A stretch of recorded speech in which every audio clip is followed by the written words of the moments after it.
ગિરિરાજજીનું મહાત્મ્ય પરમાત્માએ બતાવ્યું કે આ ગિરિરાજ છે કોણ. આપણે ત્યાં નદીઓના, પર્વતોના, તીર્થોના ત્રણ સ્વરૂપો બતાવવામાં આવે છે શાસ્ત્રોમાં. આદિ ભૌતિક સ્વરૂપ, આધ્યાત્મિક સ્વરૂપ અને આદિ દૈવિક સ્વરૂપ. એક વસ્તુ સમજી લેવા જોઈએ, જ્યારે આપણે ભક્તિ માર્ગમાં અગ્રસર થઈ રહ્યા હોય ત્યારે આ ભેદ સમજવો જરૂરી છે. આકાર અને સ્વરૂપ, આ બંનેના ભેદનું જ્ઞાન હોવું જોઈએ. યમુનાજી નદી આકારે છે, પણ સ્વરૂપ નમત કૃષ્ણ તુર્ય પ્રિયામ, ઠાકોરજીના ચતુર્થ પ્રિયા છે. આ એમનું આદિદૈવિક સ્વરૂપ છે. ગિરિરાજ બાબા પર્વત આકારે છે, પણ એમનું સ્વરૂપ હરિદાસ વર્યનું છે, હરિના દાસોમાં વર્ય છે. મહાપ્રભુજી મનુષ્ય આકારે છે, પણ એમનું સ્વરૂપ વસ્તુતઃ કૃષ્ણ. એટલે આકાર અને સ્વરૂપનો ભેદ સમજવો જરૂરી. એટલે આધ્યાત્મિક, આદિ ભૌતિક અને આદિ દૈવિક આ ત્રણેય શબ્દોને સીધી સાદી સમજાય એવી સરળ ભાષામાં જો સમજાવું તો જે આંખ જેને જુએ અને આંખને આકાર દેખાય એ આદિ ભૌતિક સ્વરૂપ કહેવાય. બુદ્ધિ જેનું મહાત્મ્ય જાણે અને બુદ્ધિપૂર્વક મહાત્મ્યનો અનુભવ એમનું આધ્યાત્મિક સ્વરૂપ કહેવાય. અને હૃદય જેના રસનો અનુભવ કરે, આનંદનો અનુભવ કરે એ એમનું આદિ દૈવિક સ્વરૂપ કહેવાય. દાખલા તરીકે યમુનાજીનું આદિ ભૌતિક સ્વરૂપ તો કે જલ પ્રવાહ રૂપે, નદી રૂપે. આંખ નદીને જુએ છે, એમનું ભૌતિક સ્વરૂપ. પરંતુ શ્રી યમુનાજી એ પરમ પાવન તીર્થ છે, જેમાં સ્નાન પાન કરવાથી સમસ્ત પાપો નિર્મૂલ થઈ જાય છે. તો તીર્થ બુદ્ધિ યમુનાજીમાં રાખવી એ એમનું આધ્યાત્મિક સ્વરૂપ કહેવાય. વિશુદ્ધ મથુરા તટે સકલ ગોપ ગોપી વૃતે. શ્રી યમુનાજી મથુરાજીના તટ ઉપર વહી રહ્યા છે, પરમ તીર્થ રૂપા છે અને તીર્થ સ્વરૂપ એ આધ્યાત્મિક સ્વરૂપ છે. પણ મહાપ્રભુજી એની આગળ આપણને લઈ જાય છે અને કહ્યું કે આટલામાં જ રોકાવાનું નથી, ભક્તિની યાત્રા તો હજી આગળ છે. અને કહ્યું નમત કૃષ્ણ તુર્ય પ્રિયામ. તુર્ય એટલે ચતુર્થ, ચતુર્થ પ્રિયા એટલે કે વ્રજમાં ગોપીજનોના 4 યુથ છે, ગ્રુપ છે. એમાં ચોથા યુથ કુમારિકાઓ જેણે કાત્યાયની વ્રત કર્યું એ યુથના અધિપતિ શ્રી યમુનાજી છે. એટલે કે ઠાકોરજીના ચતુર્થ પ્રિયા છે. આ સખી રૂપ યમુનાજીનું એ યમુનાજીનું આદિ દૈવિક સ્વરૂપ કહેવાય. તો આ સ્વરૂપ અને આકારનો ભેદ સમજવો જરૂરી છે. આપણે મૂર્તિને ભગવાન રૂપે નથી માનતા. આ એક ભેદ સમજી લો. આપણે મૂર્તિને ભગવાન રૂપે નથી માનતા, પણ ભગવાનને મૂર્તિ સ્વરૂપે આરાધીએ છીએ. શબ્દોનો ફરક છે, એમ સમજણનો ફરક છે. આ મૂર્તિ નથી, છે ભગવાન, પણ હમણાં આ સ્વરૂપે બિરાજે છે. લાગે શબ્દનો ફેર, પણ બહુ જ મોટો ફરક છે. તમે મૂર્તિને ભજો છો કે ભગવાનને ભજો છો? તમે મૂર્તિને નથી ભજતા, તમે ભગવાનને ભજો છો. પણ અત્યારે ભગવાન આ મૂર્તિ સ્વરૂપે બિરાજમાન છે. અને જેમ જેમ આપણી આધ્યાત્મની યાત્રા આગળ જતી જશે એમ આ મૂર્ત રૂપે બિરાજતા પ્રભુ સ્વરૂપ રૂપે આપણને અનુભવ કરાવવા લાગશે. એટલે જ આપણે ત્યાં મૂર્તિ નથી બોલતા, ઠાકોરજીને સ્વરૂપ બોલીએ છીએ. તમારે ત્યાં કયું ભગવત સ્વરૂપ બિરાજે છે? તમારે ત્યાં કયા ઠાકોરજીનું સ્વરૂપ બિરાજે છે? આ સાક્ષાત પ્રભુનું રૂપ છે, પ્રભુ જ છે, એ કહેવાય સ્વરૂપ. એટલે આપણે ત્યાં સ્વરૂપની આરાધના છે.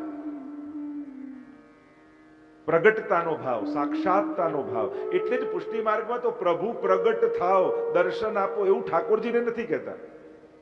કેમ? નહીં તો ઠાકોરજી એમ કે તો દર્શન આપી રહ્યો છે કોણ છે? તું પ્રભુને એમ કે દર્શન આપો, એનો અર્થ એ થયો કે તું એમ કે છે કે આ જેની સેવા કરું છું એ ઠાકોરજી નથી, ક્યાંક આકાશમાંથી આવીને પછી દર્શન આપશે. હવે જેની સેવા જ કરો છો એને જ પ્રગટ રૂપે પ્રભુ નહીં જાણો તો એ તમારા પર કૃપા કેમ કરશે? એટલે આપણે ત્યાં તો એ ભાવથી માનીએ કે પુષ્ટાવીને પધરાયા એટલે સાક્ષાત ઠાકોરજી બિરાજે જ છે. મારે કોઈ આકાશમાંથી આવીને કૃપા નથી કરવાનું, હું જેની સેવા કરું છું ને એ જ ઠાકોરજી કૃપા કરવાના છે. એટલે ભક્તિમાં પ્રગટતાનો ભાવ નિતાંત આવશ્યક છે. આ સાક્ષાત છે જેની હું સેવા કરી રહ્યો છું.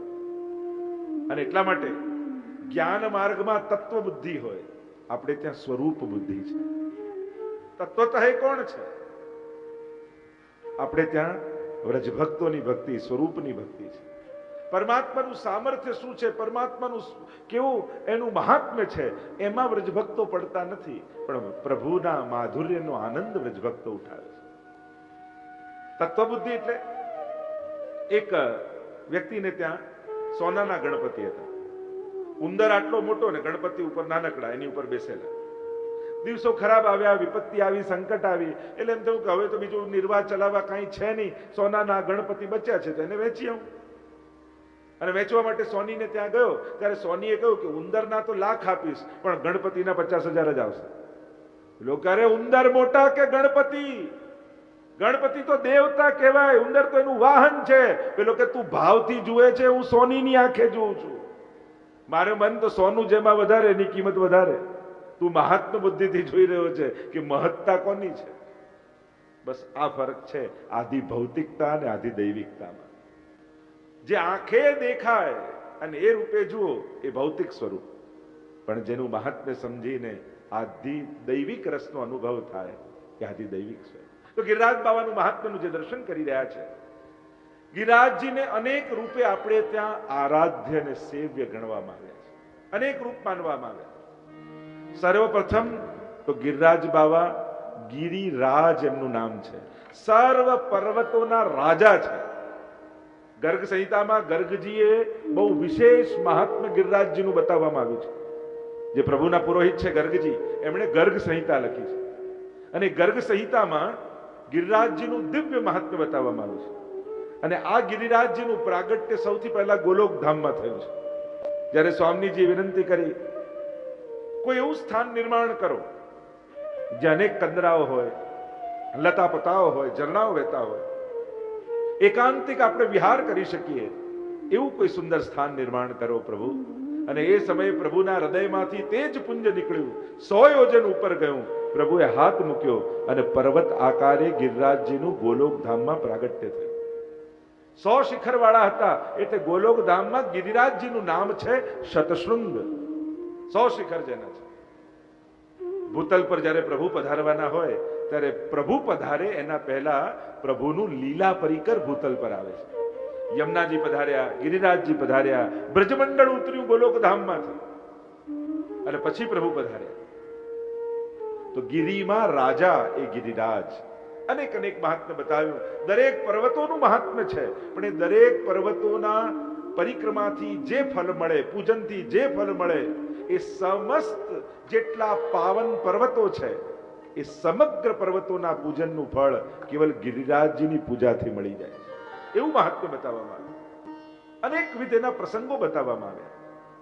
અને પુષ્ટિ માર્ગમાં તો વિશેષ રૂપે વૈષ્ણવો માટે અમારો કુલદેવ, આપણે જ્યાં તો એમ કહેવાય છે કે બ્રહ્મ સંબંધ લીધા પછી આપણા કુળ દેવતા, આધ્યાત્મિક આદિદૈવિક કુળ દેવતા કોઈ હોય તે ગિરિરાજ બાબા છે. અમારો દેવ ગોવર્ધન રાનો, આપણા ગિરિરાજજી છે એમ કહેવાય. એટલે પર્વત આકારે આરાધ્ય છે. બીજું કહ્યું વ્રજના દેવ રૂપે આરાધ્ય છે. વ્રજના અધિષ્ઠાતા દેવતા છે. દેવી છે યમુનાજી ને દેવતા છે ગિરિરાજજી.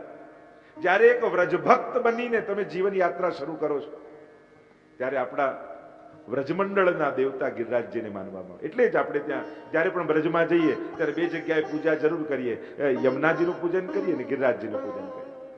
એ જ બંને સ્વરૂપ ઘરે બિરાજતા હોય તો સેવા હોય, પણ ત્યાં જાઓ તો પૂજા થાય.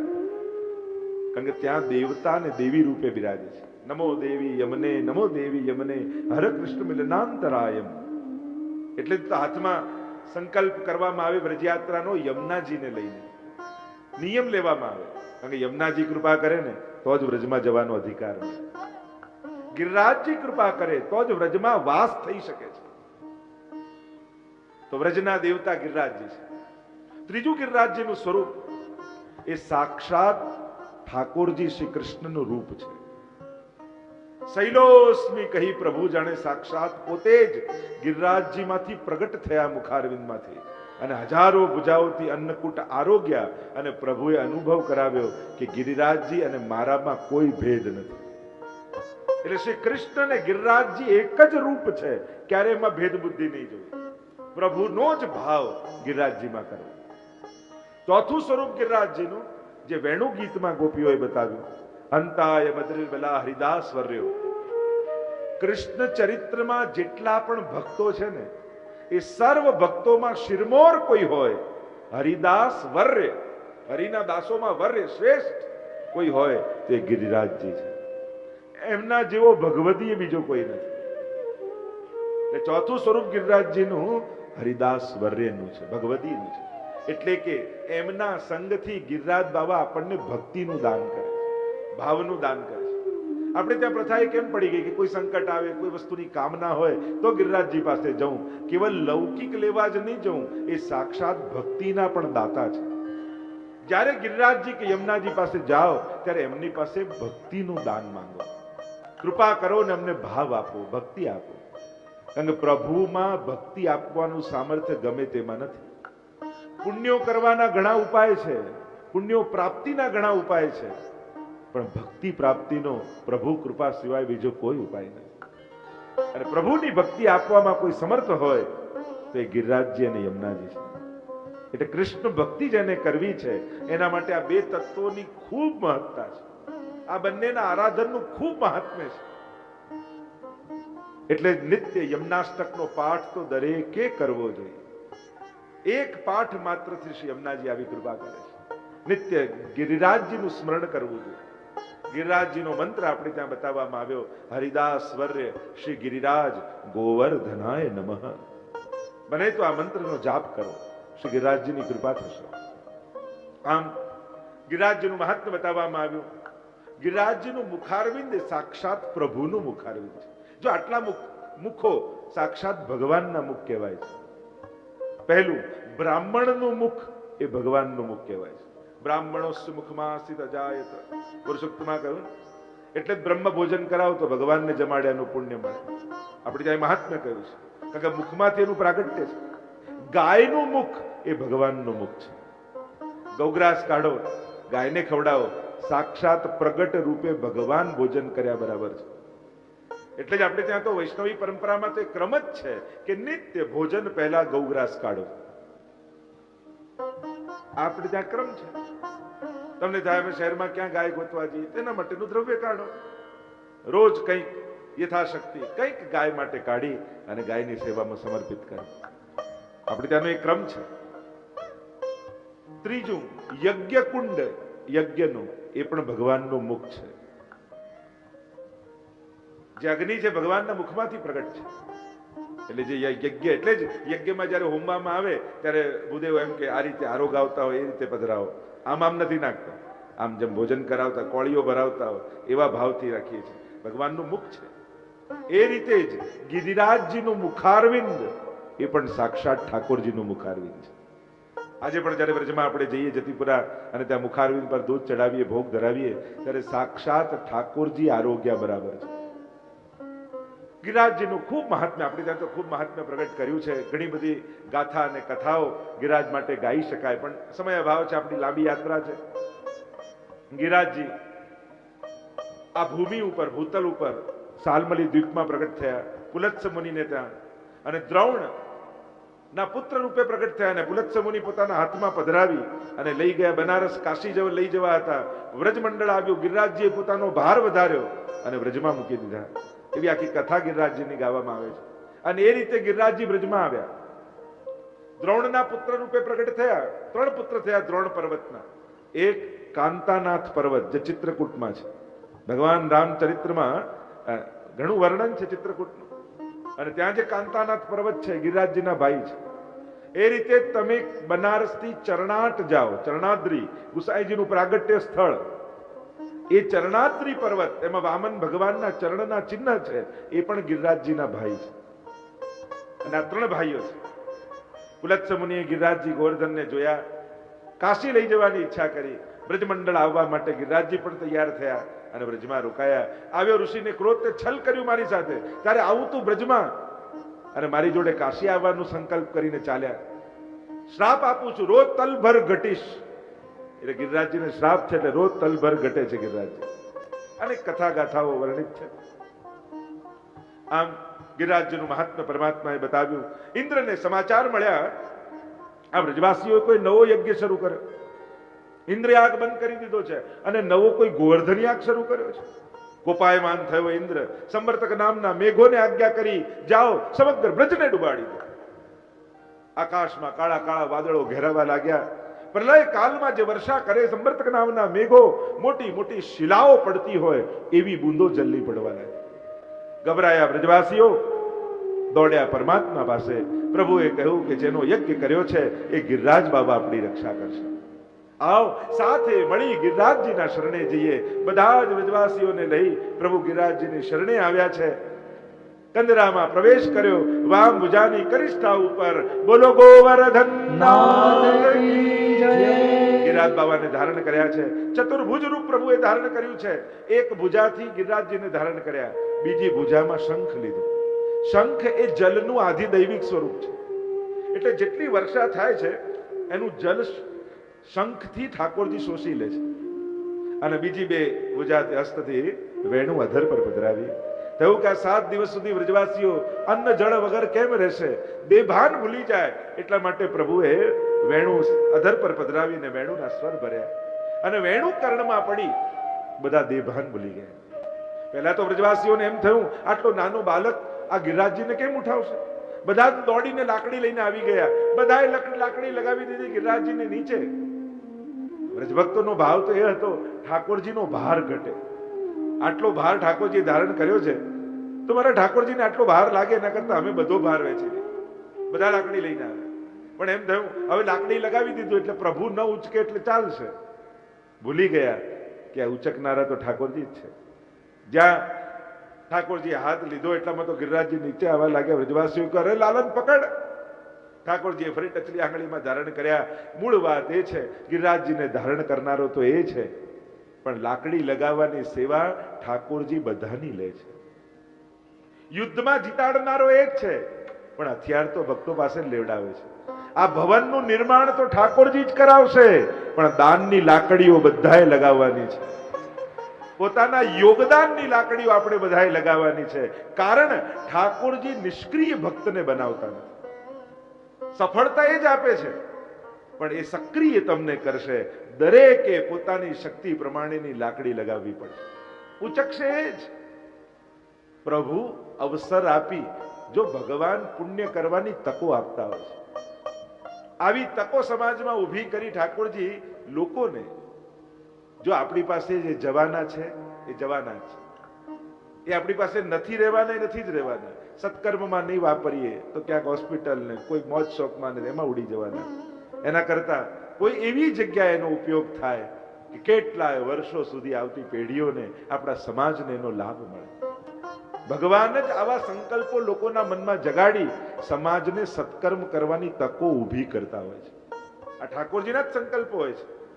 માણસને આવા સંકલ્પો આવતા નથી, ભગવાન જગાડતો હોય છે. અને એક સંકલ્પ કેટલા લોકોને પુણ્ય કરવાના અવસરો આપતો હોય. જો ભવન એક જ છે, પણ આ એક ભવનમાં તમારા કેટલા ધન કે કેટલા પૈસા લાગ્યાની વાત નહીં, તમને આ તક આપી ભગવાને કેટલું પુણ્ય તમને આપ્યું છે, પુણ્ય પ્રાપ્તિનો અવસર આપ્યો છે. મોટી વાત એ છે કે આ એક તક મળી, અવસર મળ્યો અને પુણ્ય સંચિત કરી. અહીંયા ઠાકોરજી ગિરિરાજજીને ધારણ કર્યા. 7 દિવસમાં 7 પ્રકારના અન્યાશ્રયો હરી લીધા અને અનન્યતાનો દાન વ્રજભક્તોને આપ્યું છે. ઇન્દ્ર હાર્યા છે. દંડવત કરતા કરતા ભગવાન પાસે આવ્યા, ક્ષમા માંગી છે. પ્રભુએ ક્ષમા આપીને કહ્યું તમે પરીક્ષા તો કરી, પણ તમારી પરીક્ષાને કારણે મારાથી દૂર ગયેલા ભક્તો મારી શરણમાં આવી ગયા. એમના સર્વ અન્યાશ્રયો છૂટી ગયા અને મારામાં અનન્ય ભાવ જાગી ગયો. જો ભક્તિમાં, ભક્તિના માર્ગમાં વિસ્તારની મહત્તા નથી, ઊંડાણની મહત્તા છે. કેટલું વધારે ક્યાં ક્યાં જઈ શકો છો એની મહત્તા નથી, પણ એકની આગળ એ રીતે બેસો કે આંખ બંધ કરો તો તમારો ઈષ્ટ તમારા આંખની સામે દેખાય. એ રીતે બેસો કે એ પણ તમારા વગર ન રહી શકે. તમને એના વગર ન ચાલે ને એને તમારા વગર ના ચાલે. એવો નિરોધ, એવી અનન્યતા પ્રભુના ચરણોમાં જાગવી જ જોઈએ. એટલી નિષ્ઠા તો આપણને આપણા ઠાકોરજીમાં હોવી જોઈએ કે હું તમને કહું કે તમારા ઠાકોરજીને યાદ કરો તો આંખ બંધ કરો ને તો તમને તમારા ઠાકોરજીનો ચહેરો દેખાય. આટલો લગાવ તો પ્રભુમાં હોવો જ જોઈએ. નહીં તો આપણને ભગવાન યાદ કરવાનું તમને કહું તો આંખ બંધ કરીને ગોતો કે કયા ભગવાનને યાદ કરું. અરે તમારા માથે પધરાવી દીધા છે ને એ ઠાકોરજીને યાદ કરો. તમે જેની સેવા કરો છો એ પ્રભુને. મારો તો પ્રશ્ન એ જ છે, જેની તમે સેવા કરો છો એનો ચહેરો યાદ છે તમને? તમારા ઠાકોરજીનો ચહેરો મુખારવિંદ યાદ છે? એટલું તો હોવું જોઈએ. સ્વરૂપ નિષ્ઠા વગર ભક્તિ ફલિત ક્યાંથી થશે? એટલે સ્વરૂપ નિષ્ઠા નિતાંત આવશ્યક છે. પ્રભુમાં એવો દ્રઢ પ્રેમ તો હોવો જ જોઈએ કે આંખ બંધ કરો ને તમને સ્મિત કરતા તમારા લાલન દેખાય, સ્મિત કરતા તમારા શ્રીનાથજી બાબા તમને દેખાય. તો પ્રભુએ ઇન્દ્રને ક્ષમા આપી છે, દુગ્ધનો અભિષેક કર્યો છે કામધેનુ દ્વારા, અને ગોવિંદ કુંડ આખો દુગ્ધથી ભરાયો છે. સુંદર કથાઓ છે. પ્રભુ ગોવર્ધન ધારી થયા છે, પ્રભુ ગોકુલનાથ બન્યા છે, અને ગોકુલની રક્ષા ઠાકોરજીએ કરી છે. ઇન્દ્રમાન વંગની લીલાને વંદન કરીએ. આગળ રાસલીલાનું વર્ણન આગળ. અધિકારી જીવોની કથા છે રાસલીલા. 5 અધ્યાયમાં આ રાસલીલાનું વર્ણન કર્યું એટલે એને કહેવાય રાસ પંચાધ્યાયી. 26 અધ્યાય થી લઈ 33 અધ્યાય સુધી, 29 થી 33 અધ્યાય સુધી, અને સુબોધનીજી પ્રમાણે 26 અધ્યાય, 3 અધ્યાય પ્રક્ષિપ્ત માને. આ 5 અધ્યાય એ રાસ પંચાધ્યાયીના છે. રાસલીલા એ પરમ અલૌકિક લીલા છે. એનું સૌથી મોટું પ્રમાણ એને ગાનારા સુખદેવજી છે. 3 પ્રકારના પ્રભુને પ્રેમ કરનારા લોકો તમને જોવા મળશે દશમ સ્કંદમાં. સાધારણ, મધ્યમ અને ઉત્તમ. સાધારણ પ્રેમ કુબજાનો છે. મને આનંદ થાય, પ્રભુને થાય કે ન થાય, કેવલ સ્વસુખનો વિચાર, એ સાધારણ પ્રેમ. મધ્યમ પ્રેમ અષ્ટપટરાણીઓનો, અમને આનંદ થાય ને પ્રભુને સુખ થાય, આ મધ્યમ પ્રેમ.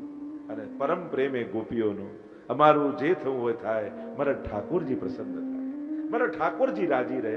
કેવલ ને કેવલ તત્સુખનો ભાવ જ્યાં છે એ જ ગોપી ભાવ છે. ગોપી એ કોઈ દેહનું નામ નથી, એ તો ભક્તિની અવસ્થાનું નામ છે. એક વસ્તુ યાદ રાખો, રાસમાં કોઈ પુરુષનો પ્રવેશ નથી, રાસમાં કોઈ સ્ત્રીનો પ્રવેશ નથી, રાસમાં કેવલ ગોપીઓનો પ્રવેશ છે. અને ગોપી એ કોઈ દેહનું નામ નથી, એ ભક્તિની સર્વોચ્ચ અવસ્થાનું નામ છે, એ પરમ સિદ્ધિની અવસ્થાનું નામ છે. ગોભી ઇન્દ્રિયૈ કૃષ્ણ રસ પીબતી ઇતિ ગોપી. જ્યારે સર્વ ઇન્દ્રિયો કેવલ કૃષ્ણ રસનું પાન કરવા લાગે, એ અવસ્થાનું નામ ગોપી અવસ્થા છે. અને એ અવસ્થામાં રહેલા ભક્તોની કથા એ રાસ પંચાધ્યાયીની કથા છે. આ ગોપીઓ પણ કોણ છે? કોઈ સાધારણ ગ્વાલણો થોડી છે.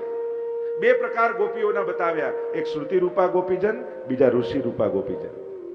વેદની ઋચાએ પરમાત્માના ગુણગાન ખૂબ કર્યા, પણ પરમાત્માના સ્વરૂપનો અનુભવ ન કરી શક્યા. પ્રભુને વિનંતી કરી કે આપના વિશે તો બહુ ગાયું, પણ આપનો અનુભવ અમને ન થયો. વેદમાં કહ્યું આનંદ માત્ર કરપાદ મુખોદરાદી રસો વૈ સહ, વર્ણન તો કર્યું, પણ એ આનંદ કેવો હોય એનો અનુભવ અમને નથી થયો. પ્રભુ કૃપા કરીને આપના સ્વરૂપનો અનુભવ અમને કરાવો. કોઈ રેસીપી, કોઈ વસ્તુની તમે વાંચી લો, એનાથી પેટ થોડી ભરાય છે, એનાથી અનુભવ સ્વાદનો થોડી થાય છે. એ વસ્તુને જ્યારે મુખમાં મૂકો છો ત્યારે એનો આસ્વાદ થાય છે.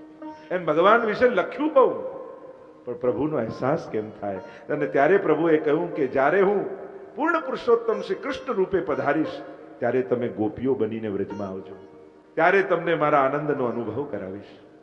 અને એ શ્રુતિઓ ગોપી બનીને આવી, એ છે શ્રુતિ રૂપા ગોપીજન. બીજા યુથ છે ગોપીજનોના, ઋષિ રૂપા ગોપીજનોના. દંડકારણ્યમાં જ્યારે રામચંદ્રજી પધાર્યા, મોક્ષ સુધીનો અનુભવ કરી ચૂકેલા એ ઋષિઓ ભગવાનને જુએ છે ત્યારે આનંદ પામવાની ઈચ્છા પેદા થાય છે. ઋષિઓ પ્રશ્ન કરે છે, પ્રભુ અમે તો એમ સમજ્યા હતા કે મુક્તિનો આનંદ એ સર્વોચ્ચ આનંદ છે, અને એનો અમે અનુભવ કરી ચૂક્યા છીએ, છતાંય આપને જોઈ બીજો કયો આનંદ પામવાની અમારી અંદર ઈચ્છા જાગી રહી છે. ત્યારે પ્રભુએ કહ્યું, બ્રહ્માનંદ, મુક્તિના આનંદની ઉપર પણ એક બીજો આનંદ છે, એ છે મારો સ્વરૂપાનંદ, ભજનાનંદ. અને એ તમારે અનુભવ કરવાનો છે. કહ્યું કે આપ અમને અનુભવ કરાવો. ત્યારે કહ્યું કે જ્યારે કૃષ્ણ રૂપે આવીશ ત્યારે તમે ગોપીઓ બનીને આવજો, ત્યારે મારા સ્વરૂપનો આનંદ તમને અનુભવ કરાવીશ. એટલે 3 પ્રકારના આનંદ શાસ્ત્રોએ બતાવ્યા: વિષયાનંદ, બ્રહ્માનંદ અને ભજનાનંદ, સ્વરૂપાનંદ.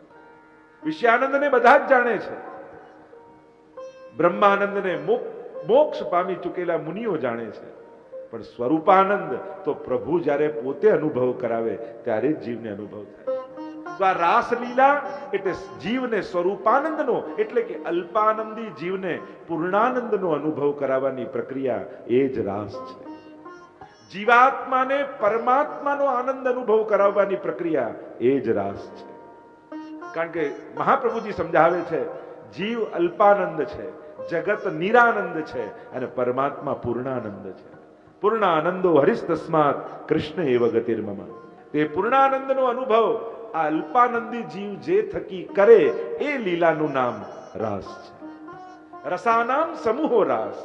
એવી એક લીલા જેમાં પ્રભુના સમસ્ત રસોનો અનુભવ, સમસ્ત આનંદનો અનુભવ થઈ જાય, એ જ લીલાનું નામ રાસ છે. એટલે આ રાસની લીલા એ પરમા અવસ્થા કઈ છે. આજ સુધીના જેટલા મુનિઓ થયા, ઋષિઓ થયા, વિદ્વાનો થયા, વિચારકો થયા, મહાત્માઓ થયા, ધર્માચાર્યો થયા, એ બધાએ રાસ લીલાને પરમ લીલા કહી છે. કારણ કે આનંદનો રાસ છે. હજારો વર્ષોથી વિખૂટો પડેલો આ જીવ જ્યારે પોતાના આનંદનું તિરોધાન કરી ચૂક્યો છે અને એ જીવને પૂર્ણાનંદનો અહેસાસ કરાવવાની પ્રક્રિયા એ રાસ છે. તો આ રાસ લીલા એ પરમ લીલા છે. અને એક બાજુ આ રાસ લીલા કામદેવના પરાસ્ત કરવાની લીલા છે. પ્રભુનું એક નામ છે દેવ દમન શ્રીનાથજી. એટલે પરમાત્માએ દેવોનું દમન કર્યું. દમન એટલે દેવતાઓને જે જે પદ પરમાત્માએ આપ્યા તો દેવતાઓ પોતાને ઈશ્વર માનવા લાગ્યા, અને ઈશ્વર માનવા લાગ્યા તો જીવોની પરીક્ષા કરવા લાગ્યા, આકાંક્ષા રાખવા લાગ્યા, પોતાના અધિકારથી વધારે. અને એટલે જ ભગવાને બ્રહ્માજીનું દમન કર્યું, ઇન્દ્રનું દમન કર્યું, વરુણ દેવનું દમન કર્યું, તો અહીંયા કામદેવનું દમન કર્યું. જ્યારે દિગ્વિજય થઈ ગયો કામદેવ, નારદજીને કહેવા લાગ્યો હું બધાને મેં જીતી લીધા છે, ત્યારે કહ્યું કે કૃષ્ણને જીતે ને ત્યારે તું દિગ્વિજય કહેવાય. આવ્યા કૃષ્ણ પાસે કામદેવ, કહેવા લાગ્યા મારે તમારી જોડે યુદ્ધ કરવું છે. પરમાત્માએ કહ્યું કે યુદ્ધ 2 પ્રકારનું હોય, એક મેદાનનું ને એક કિલ્લાનું. તારે કેવું કરવું છે? તો કે આ બેમાં ભેદ શું? કે કિલ્લાનું યુદ્ધ એને કહેવાય કે એક મોટો મહેલ હોય, દરવાજો હું બંધ કરી દઉં, જ્યોત પ્રગટાવું અને સમાધિમાં બિરાજી જાઉં, અને પછી તું તારા બાણ છોડે અને આપણું યુદ્ધ થાય. અને મેદાનનું યુદ્ધ એને કહેવાય કે જ્યારે શરદની રાત્રિ હોય, ચંદ્રમાનો પ્રકાશ પથરાયો હોય, હજારો ગોપીજનો મારી આજુબાજુ હોય અને વૃંદાવન જેવું વન હોય, અને ત્યારે તું બાણ છોડે અને આપણું યુદ્ધ થાય. કામદેવ કે મેદાનના યુદ્ધમાં જીતવાની સંભાવના છે, એટલે કહું મારે મેદાનનું યુદ્ધ કરવું છે. અને 5 બાણ કામદેવના છે, અને ભગવાને એક એક અધ્યાયમાં એક એક બાણને નિરસ્ત કર્યા, અને 5મા અધ્યાયમાં લખ્યું સાક્ષાન મન્મથ મન્મથ તાસામાવિર્ભૂત સૌરી સ્વયમાન મુખાંબુજઃ પીતાંબર ધરસ્ત્રગ્વી સાક્ષાન મન્મથ મન્મથ.